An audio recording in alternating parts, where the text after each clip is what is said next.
समस्तसन्मङ्गलानि भवन्तु नित्यश्रीरस्तु नित्यमङ्गलानि भवन्तु आनन्दकर्पूरदिव्यनीराजनं दर्शयामि नीराजनानन्तरं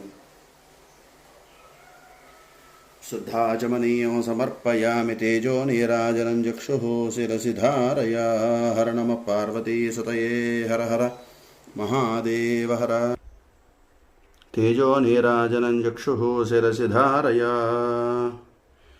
नीराजनं दर्शयामि नीराजनानन्तरं शुद्धाचमनीयं समर्पयामि।